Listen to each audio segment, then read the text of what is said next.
तो hello my perfect family, कैसे हो आप सब लोग। आई होप कि आप सभी बहुत ही अच्छे होंगे। तो आज की वीडियो में हम लोग यहाँ पे बात करेंगे लेवल ऑफ स्ट्रक्चरल ऑर्गेनाइजेशन के बारे में, जो कि हमारी एचईपी का सेकंड लेक्चर होने वाला है। तो आप लोग कॉपी और पेन लेके बैठ जाइए और हम लोग अपना आज का लेक्चर स्टार्ट करते हैं। तो यार देखो, यहाँ पे जो स्ट्रक्चरल ऑर्गेनाइजेशन होता है, इसको अगर हम लोग समझना चाहें तो इसका क्या मतलब होता है। इसका मतलब होता है कि हमारा जब कोई छोटे छोटे स्ट्रक्चर से मिलके हमारी कोई बड़ी सी ऑर्गेनाइजेशन बन जाती है, तो उसी को हम लोग यहाँ पे स्ट्रक्चरल ऑर्गेनाइजेशन कहते हैं। तो अब हम लोग चूंकि यहाँ पे एचएपी के अंदर इसको देख रहे हैं, तो हम लोग बात कर रहे होंगे अपनी ह्यूमन बॉडी के बारे में।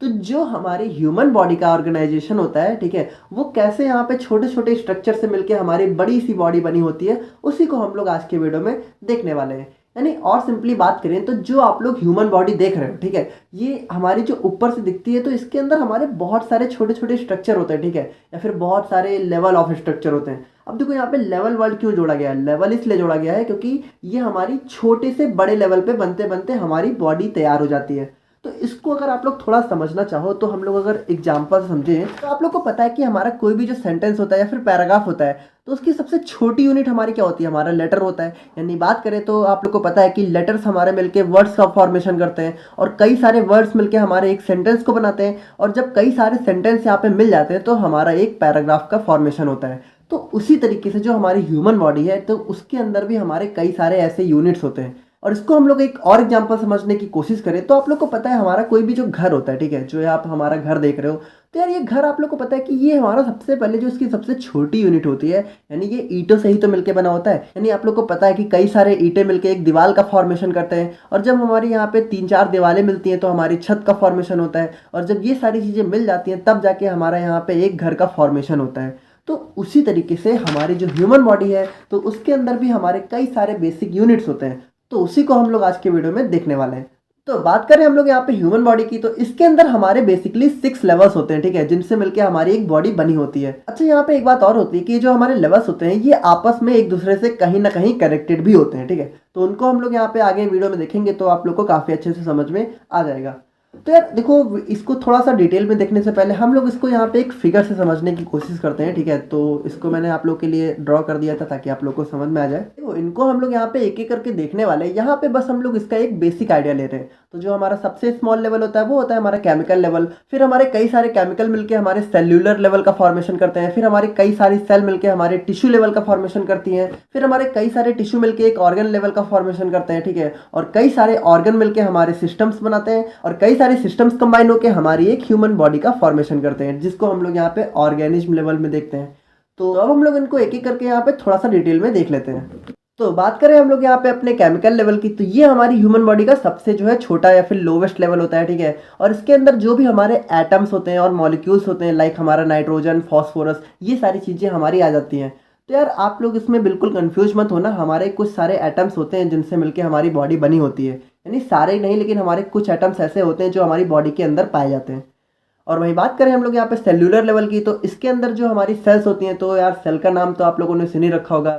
तो ये जो हमारी बॉडी होती है उसकी सबसे basic structural and functional unit होती है। तो देखो, सेल के ऊपर ही हमारा पूरा सेकंड चैप्टर बेस है, तो उस वहाँ पे हम लोग इसको बहुत ही डिटेल में देखेंगे। यहाँ पे आप लोग बस शॉर्ट में समझ लो कि जो हमारे एटम्स और मॉलिक्यूल्स होते हैं वो हमारे कंबाइन करके सेल का फॉर्मेशन करते हैं। और वहीं बात करें टिश्यू की, तो जब हमारे कई सारी सेल्स यहाँ पे कंबाइन हो जाती हैं तो वो हमारे यहाँ पे टिश्यू का फॉर्मेशन करती हैं, ठीक है। लाइक आप लोग को पता है, structurally and functionally similar group of cells combine together to form tissue. अच्छा, यहाँ पे एक चीज़ आप लोग ध्यान से देखना कि जो हमारी स्ट्रक्चरली और फंक्शनली सिमिलर सेल्स होती हैं, ठीक है, वही यहाँ पे टिश्यू का फॉर्मेशन करती है। लाइक ऐसा नहीं हो सकता कि हमारी 2-3 अलग अलग टाइप की सेल है वो मिलके हमारी टिश्यू का फॉर्मेशन करेंगी। जब हमारी सिमिलर का मतलब क्या होता है कि जो हमारे सेम काम करती हैं, यानी कि जब यहाँ पे कई सारी सेम वर्क करने वाली जो सेल्स होती हैं, जब वो कंबाइन करती हैं तो हमारे एक टिश्यू का फॉर्मेशन करती हैं। अब जैसा टिश्यू होगा उसी के हिसाब से सेल होगी। तो उसको हम लोग यहाँ पे टिश्यू के ऊपर भी हमारा तीसरा चैप्टर है, तो वहाँ पे देख लेंगे। और यहाँ पे बात करें तो टिश्यू हमारे यहाँ पे बेसिकली 4 टाइप्स के होते हैं, जिसमें पहला है हमारा एपिथेलियल, दूसरा हमारा मस्कुलर, तीसरा है हमारा कनेक्टिव, और चौथा है हमारा नर्वस। और यहीं पे बात करें तो जो हमारे कई सारे टिश्यू होते हैं, जब वो यहाँ पे कंबाइन करते हैं तो हमारे ऑर्गन्स का फॉर्मेशन करते हैं। अब ऑर्गन्स के अंदर जो भी हमारा हार्ट हो गया, लिवर हो गया, लंग्स, ब्रेन, ब्लैडर, और जो भी ऑर्गन्स होते हैं, तो आप लोगों को पता होगा यार, नाम तो सुन ही रखा होगा। तो यही सारी चीज़ें हमारी ऑर्गन लेवल के अंदर आ जाती हैं। तो देखो यार, एचएपी को ना आप लोग बिल्कुल प्रैक्टिकली अपनी बॉडी से रिलेट किया करो, ठीक है। बिल्कुल भी इसमें यहाँ पे कुछ भी रटने की ज़रूरत नहीं है। आप लोग इसको समझो ना, बिल्कुल हमारी बॉडी ही तो है। देखो यहाँ पे जो मैथ साइड वाले स्टूडेंट हैं, तो आप लोग को बता दूँ कि मैं भी यहाँ पे मैथ साइड से ही था, ठीक है।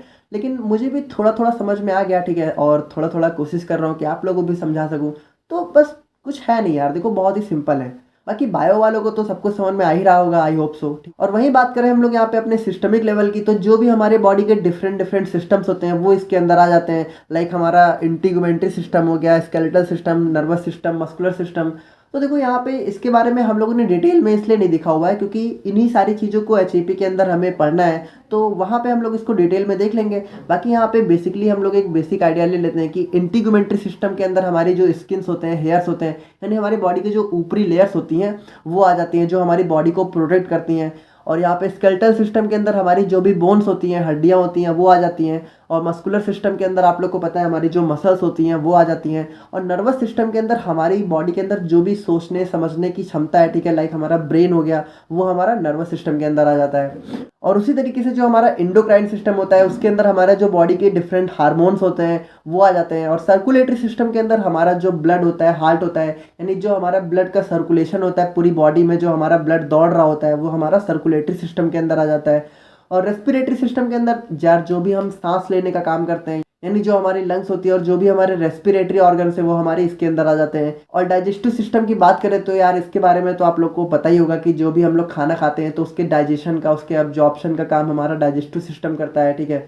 और रिप्रोडक्टिव सिस्टम की बात करें तो जो भी हमारे न्यू ह्यूमन बीइंग का फॉर्मेशन होता है वो इसके अंदर होता है। और लिम्फेटिक सिस्टम की बात करें तो जो हमारे बॉडी में डिफरेंट डिफरेंट फ्लूइड्स होते हैं, ठीक है, उनको रेगुलेट और मैनेज करने का काम हमारा यहाँ पे लिम्फेटिक सिस्टम करता है। और यूरिनरी सिस्टम की बात करें तो जो हमारी बॉडी के अंदर जो हमारे ब्लड का फिल्ट्रेशन होता है, ठीक है, और यूरिन का फॉर्मेशन होता है, ठीक है, वो हमारे यहाँ पे यूरिनरी सिस्टम के अंदर आ जाता है। तो इसी तरीके से जब हमारे ये सारे सिस्टम्स कंबाइन कर जाते हैं तो हमारी क्या होता है, एक बॉडी का फॉर्मेशन होता है जिसको हम लोग यहाँ पे ऑर्गेनिज्म लेवल के नाम से जानते हैं। तो ये क्या होता है, ये हमारे ऑर्गेनाइजेशनल स्ट्रक्चर का हाईएस्ट लेवल होता है, जहाँ पे हमारे बॉडी के सभी पार्ट्स एक दूसरे के साथ जहाँ पे फंक्शन करके हमारे जो है टोटल ऑर्गेनिज्म को कंप्लीट करते हैं, यानी उसका फॉर्मेशन करते हैं, यानी जो हमारी ह्यूमन बॉडी है उसका फॉर्मेशन करते हैं। तो आई होप कि यार आप लोग को आज का लेक्चर समझ में आ गया होगा। और एचएपी और फार्मास्यूटिक्स के लेक्चर दोनों ही आप लोग को साथ में ही देखने को मिलेंगे। और कोशिश रहेगी कि यार एक दिन में 2 वीडियो भी डालने की कोशिश की जाए। बाकी अभी तो एक एक आ रही है, तो एक तो देखो यार आप लोग को ज़रूर देखने को मिलेगी। और बाकी मिलते हैं नेक्स्ट वीडियो में। कुछ समझ नहीं आएगा तो प्लीज़ आप लोग कमेंट करके बताना। Thank you so much.